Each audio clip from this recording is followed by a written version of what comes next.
El año 2025, el índice del Estado de Derecho del World Justice Project ha ubicado a Bolivia en el puesto 131 de 143 países, hablando acerca de la calidad de su justicia. La ausencia de la independencia judicial, la corrupción y, por supuesto, el estado de la justicia penal son algunos de los indicadores que observan este índice mundial y que hablan de una crisis de justicia en Bolivia que es imposible de negar. De eso vamos a hablar en este episodio de Sin Vueltas, un podcast de Bolivia Verifica. Sin vueltas queda todo claro, palabras que van. Y para hablar de la situación de la justicia en Bolivia, tenemos aquí en la presencia del doctor Eduardo Rodríguez Belcé, quien ha sido expresidente del país, también ha sido presidente de la extinta Corte Suprema de Justicia, ha estado dentro del órgano judicial de la Administración de Justicia durante muchos años y creo que es tal vez la persona más ideal o indicada para hablar de estos temas. Doctor Rodríguez, gracias por su presencia. Lo primero, el tema de la crisis judicial o la situación complicada de la justicia en Bolivia no es un tema nuevo, es un tema que arrastramos hace mucho más de 20 años. ¿Dónde usted puede identificar el origen de esta crisis que ha ido creciendo demasiado? Bueno, primero, gracias por recibirme con un tema tan importante. Yo creo que desde que nacimos como república, el Estado, los poderes constituidos, sobre todo el Ejecutivo y el Legislativo, marginaron el sistema judicial, reduciéndole o no dándole un presupuesto, no actualizando los códigos o las herramientas que necesita para que funcione, no expandiendo el servicio judicial a las áreas rurales, no reconociendo el pluralismo jurídico que existe y sometiendo la renovación o la estructuración de un sistema eficaz de servicio público a intereses básicamente político-partidarios. Ahora, doctor, está hablándome usted desde la época desde que nacimos como república, hemos transitado varios pasos y hoy la justicia está en un estado, no sé cómo evaluarlo, no sé si de muerte, de terapia intensiva, le dicen muchos. ¿Cuánto ha avanzado esta crisis en el estado actual en el que estamos? Bueno, la crisis ha sido atendida en diferentes tiempos y muy parcialmente. Yo destacaría que la primera aproximación seria a mejorar el sistema se operó cuando se recupera la democracia en Bolivia. Un consenso político modificó los términos de elección de magistrados para que no sea una simple Cámara de Diputados o senadores que los elijan. Se creó el Tribunal Constitucional, el Defensor del Pueblo y otras instituciones, o la ley SAFCO. Exacto. Y este esfuerzo empezó a generar resultados en algún momento, pero insuficientes. Luego sobrevino la Constituyente, que introdujo luces y sombras a la justicia. Entre las luces, siguiendo una reforma ya parcial que hubo en los años 90, se consagra el pluralismo jurídico como el reconocimiento de los sistemas indígenas y campesinos de administrar justicia, sobre todo restaurativa, porque el Estado nunca llegó. Más del 60% de los municipios rurales no tienen sistemas de justicia.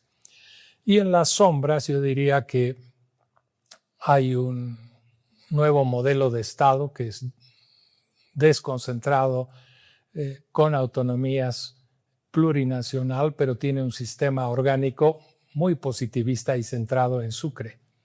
Y tiene falencias serias, y entre ellas, por ejemplo, algo que los ciudadanos pueden advertir en 3 oportunidades sucesivas, que son o fueron más bien las elecciones de magistrados por voto popular, en las que las cifras son las que hablan. En las 3 oportunidades, el año 11, 17 y 25, los electos recibieron menos de 1/3 de los votos. Más del 60% de los ciudadanos votaron blanco o nulo. Es la expresión más nítida de una falencia de voluntad ciudadana de elegir jueces. Y la otra es la tangible, la crisis casi terminal de eficacia, transparencia y de servicio. El sistema judicial no mejoró con la elección de jueces porque estuvo teñida de favores partidarios que trasminaron el favor político en la en el nombramiento de jueces, la autoprórroga de jueces, de fallos que dieron una sensación de que no había una línea de integridad o de tratamiento razonable, sobre todo en el orden constitucional. Ahora, doctor, ¿había siempre una creencia o siempre se ha transmitido ese discurso durante justamente este cambio de la Constitución de que antes los magistrados eran realmente elegidos directamente por el poder político? Cuando ellos han ido a las urnas a ser elegidos por voto popular, esto se ha repetido. Este escenario ha complicado más la injerencia política dentro del órgano judicial antes de entrar a la elección.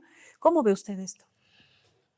El país elegía a través de otro órgano de poder. El poder o el órgano judicial no elige a sí mismo, a sus jueces. Entonces el poder legislativo o el órgano legislativo es el llamado a elegir. En el pasado, como lo acabo de decir, una sola cámara de senadores o de diputados elegía a los jueces del Alto Tribunal en Sucre o de las cortes departamentales. En la reforma de la democracia, con la recuperación de la democracia, esa modalidad cambió. Se determinó que 2/3 del total de miembros del Congreso debían elegir a los jueces de las altas cortes, esto es, la Corte Suprema, el Tribunal Constitucional y el que se denominaba Tribunal Agrario y el Consejo de la Judicatura. Esa fue una decisión interesante porque contribuyó a despolitizar o por lo menos a lograr consensos. No hay modalidad perfecta. Yo tengo una idea de que el hecho de que elija el pueblo, el parlamento, el presidente o el rey no hace al juez más sabio, más independiente ni más íntegro. Lo que cuenta es su desempeño, su capacidad de resolver causas de manera independiente, imparcial, eficaz y sobre todo con un sentido de integridad. El juez es un árbitro, no se debe a quien lo elige. Insisto, el pueblo no lo hace más capaz ni más independiente. Tampoco el partido. El juez es un funcionario independiente. Doctor, estamos hablando de los magistrados del Consejo de la Magistratura, sí, pues el Consejo de la Magistratura, el Tribunal Agroambiental, el Tribunal Constitucional y lo que es la Corte Suprema, pero esos son los jueces que están en Sucre. La crisis, no sé si la sienten más, usted me va a decir si es así o no, bueno, lo sentimos todos nosotros cuando estamos hablando hacia más abajo, los operadores en los juzgados, digamos, departamentales, la Fiscalía ingresa acá, todo este sistema que está en contacto con el ciudadano todo el día con las causas. ¿Cómo se ha contaminado tanto este nivel más abajo de la justicia? Ese es el problema que tiene abordar la crisis judicial solo mirando a Sucre. En Sucre hay un poco más de 30 funcionarios elegidos, pero en el resto del estado hay más de 1,000 jueces, que son quienes, como tú señalas, los que están en contacto directo con el ciudadano que busca sus servicios. Lamentablemente, el sistema judicial no ha sido capaz de consolidar una carrera judicial. Esto es un cuerpo de funcionarias debidamente capacitadas que se someten a evaluaciones periódicas, continuas y que pueden también tener un nivel de jerarquización no solamente horizontal, sino vertical, algo que se intentó y se empezó a trabajar antes de la constituyente. Pero los medios y la opinión pública generalmente miran solo a Sucre, pero es el ciudadano de a pie el que tiene su pleito, su cobranza, su divorcio, su sucesión, el que siente esa falencia porque la justicia demora, no siempre es independiente y se ha hecho común comentar que se piden dineros. Especial mención merece la justicia criminal, que en los últimos 20 años ha pasado de tener 6,000 presos, 33,260, de los cuales cerca al 75-80% son preventivos, es decir, ciudadanos cuya inocencia se presume. Es un escándalo porque esta gente está recluida en recintos o prisiones o cárceles sin condiciones de otorgar, como dice la Constitución, una estadía digna. Entonces estamos en una crisis muy seria. Doctor, usted me dice algo que es importante, pero que parece no aterrizar todavía. El éxito dentro del órgano judicial en Sucre, en La Paz, donde fuera, está detrás del mérito de quien opera la justicia. ¿Por qué aquellos que tienen mérito no están interesados en este círculo, ya sea en Sucre o en otros círculos donde se imparte justicia? ¿Qué está pasando con la meritocracia versus, por ejemplo, el cuoteo político o cualquier otro tipo de motivo que haya llevado, por ejemplo, a fiscales, jueces y todos los que están en este momento en el órgano judicial y que no están haciendo un buen trabajo? La respuesta es muy sencilla, por los intereses del poder político partidario. ¿Se puede cambiar esto? ¿Cómo se puede cambiar? Hemos tenido muchas iniciativas desde el órgano judicial, algunos profesionales, y en estos días también hay iniciativas muy concretas que apelan a la clase política, a la que puede tomar decisiones desde el órgano ejecutivo, sobre todo del legislativo, para que haya un compromiso de asumir esta reforma no como una política pública del gobierno, del Ministerio de Justicia, que acumulaba estas iniciativas, ni tampoco del órgano judicial, que no puede operarse en cuerpo propio, sino más bien de una capacidad multidisciplinaria y plural que contribuya a entender qué pasa en el país en la justicia, tener un cuerpo de información muy nítido que te permita trazar objetivos de reforma a corto, mediano y largo plazo. Yo insisto mucho en que sin un diagnóstico no puedes tratar al enfermo. Es exactamente la misma analogía. No es mirar cifras. Yo te puedo dar dos ideas que justifican que necesitas saber cómo funcionan los tribunales. Por ejemplo, si tú examinas las estadísticas de informes anuales, Tribunal Supremo, Tribunal Constitucional, resuelven 5 o 6 mil causas y tienen 8,000. Pero en términos prácticos, objetivos, ¿cuántos casos resuelve un magistrado al año? Posiblemente 200. ¿Quién resuelve el resto? Letrados, asistentes. ¿Quién los nombra? Nadie sabe. Nadie sabe. Y eso obedece no a un problema solo de falta de diseño estructural, sino procesal. Arrastramos legislación de más de 50 años, los códigos Banzer en muchos casos, o nueva que no es funcional, porque resulta que muchas causas que puedan resolverse en el ámbito civil, familiar, comercial, minero, lo que tú digas, siempre acaban en una instancia adicional en el Tribunal Constitucional que tiene problemas o falencias en su diseño. Es un tribunal de última instancia, es un control constitucional concentrado, es difuso, y arrastramos esta idea de que todo termina no solo en Sucre, sino en el Tribunal Constitucional, que hace poco daba cuenta que tienen 18,000 causas pendientes. Entonces vivimos una disfunción, una enfermedad muy seria. Entonces no es solamente mirar cifras. ¿Por qué mantenemos esta suerte de acciones de defensa constitucional que en lugar de afirmar derechos se convierten en una instancia de dilación en la realización de esa justicia?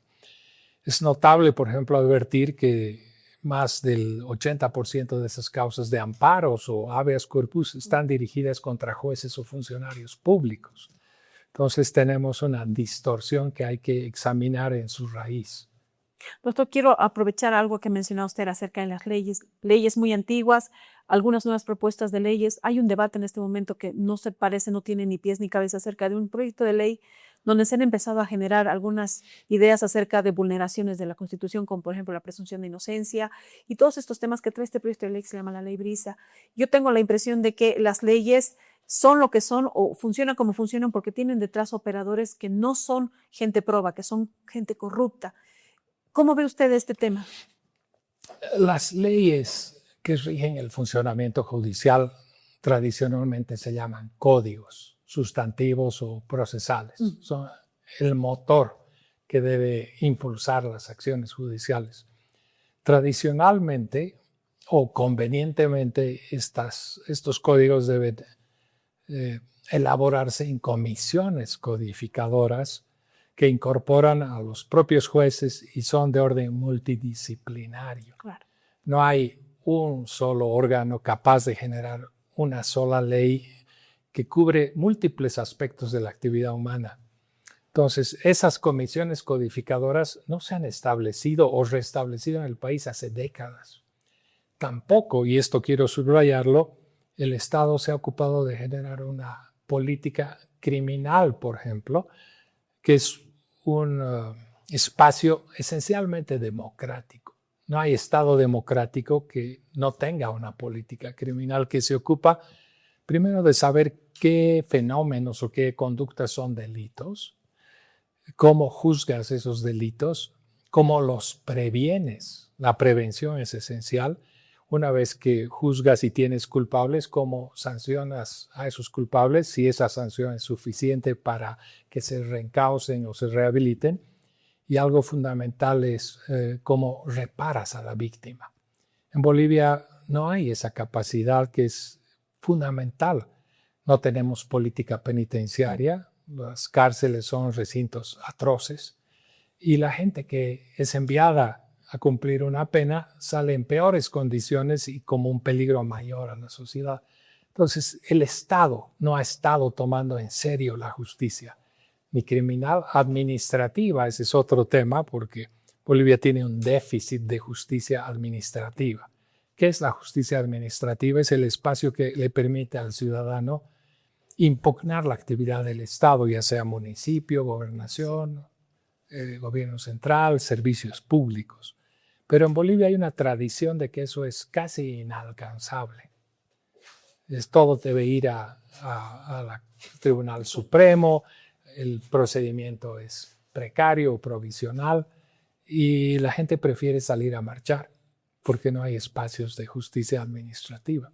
Entonces es una crisis de múltiples dimensiones que requiere una voluntad política, sobre todo del presidente, que esto es un país presidencialista, el presidente decide, pues se hace.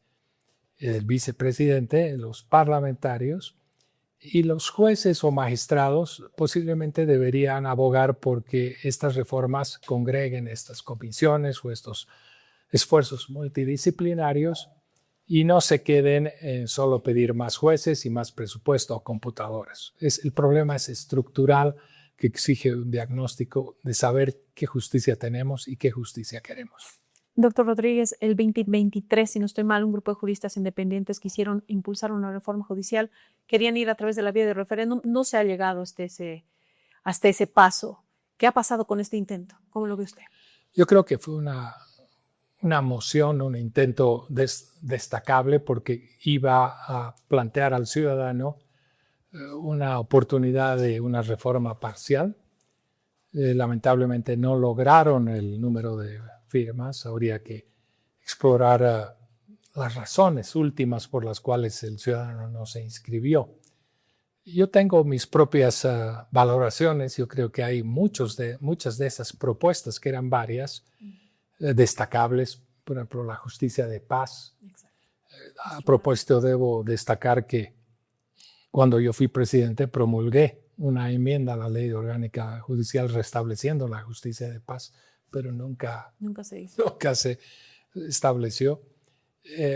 O la modificación de la elección de jueces, pero no modificaban el voto popular.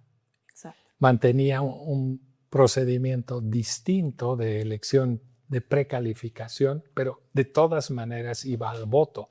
Yo creo que ese es uno de los elementos por los cuales tal vez el ciudadano, que como anoté en 2/3 de la proporción del voto, no está de acuerdo con elegir a jueces. ¿Se puede, en este momento político, tal vez luego de haber cerrado un ciclo político, encaminar una nueva reforma? Tengo entendido de que otro grupo de juristas, usted es parte tal vez de esta iniciativa, y creo que me lo decía, no tiene que salir del poder político, tendría que salir desde los espacios de la iniciativa ciudadana, emprender una nueva reforma. ¿Es necesario? Es inexcusable, es fundamental y es posible.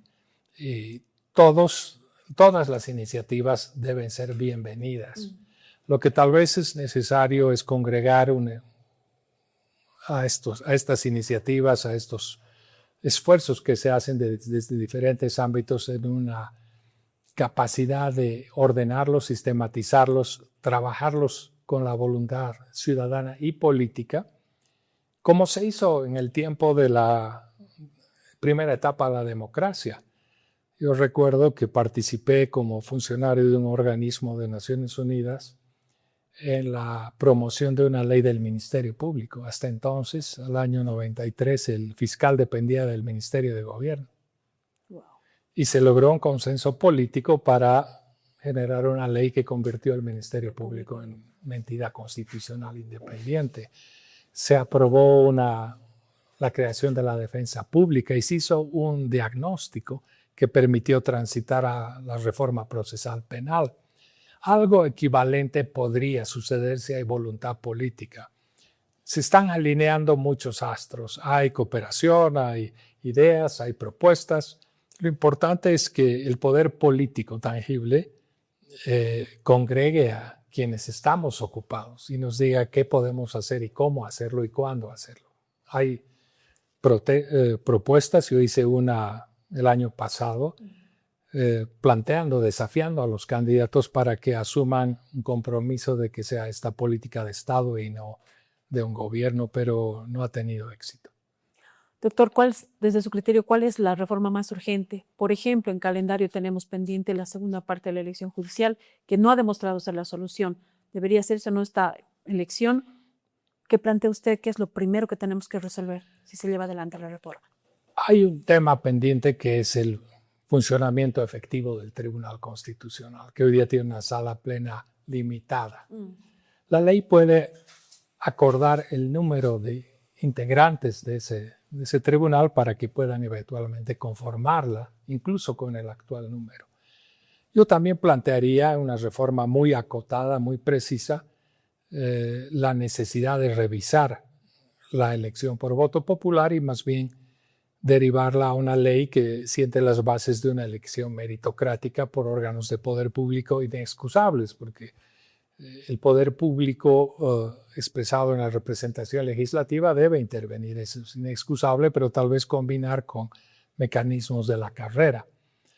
Hay propuestas. Yo creo que el futuro de la reforma judicial está en lanzar una moción a la ciudadanía que plantee si está de acuerdo en modificar y tal vez señalar ahí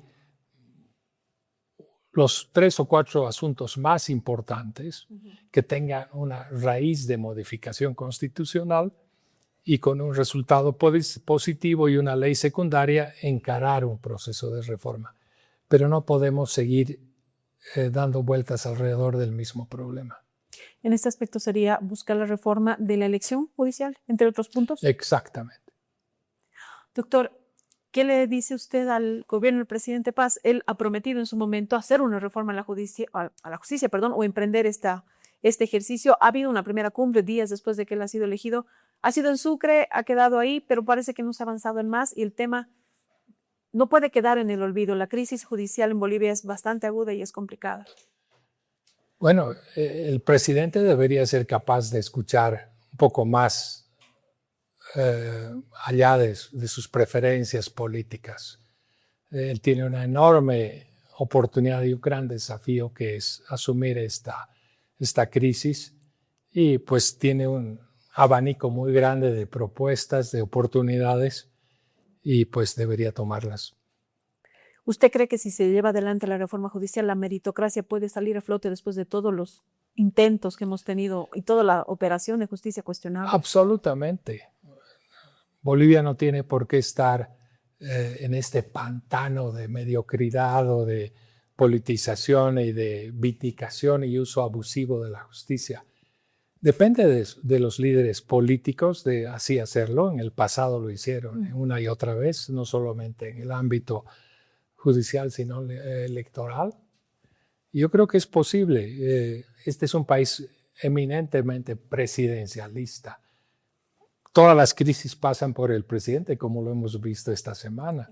Entonces, si él tiene una vocación democrática de que la justicia se reinstale como la virtud más importante, no solo de los tribunales, sino de todas las instituciones públicas, le habrá hecho un gran favor al país. Lo último, y para cerrar, y le agradezco mucho su presencia, ¿qué papel tiene el ciudadano? Ha habido una iniciativa el 2023, no se ha logrado el apoyo suficiente. Esta es una segunda oportunidad, ¿se puede hacer desde el apoyo ciudadano? Yo creo que el ciudadano que tiene problemas en la justicia está embargado por lo que sucede en los tribunales.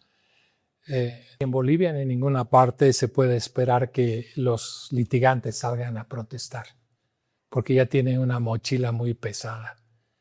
Lo que necesita Bolivia es que quienes han llegado al poder público y hoy día actúan como representantes nuestros, conduzcan una reforma que se nutra del criterio de los ciudadanos, que escuchen a la ciudadanía, y eso es posible en diagnósticos plurales, multidisciplinarios y que exploren más allá de la estadística o el presupuesto o las computadoras las raíces del problema, que son políticas, son culturales y de una complejidad que debe estudiarse.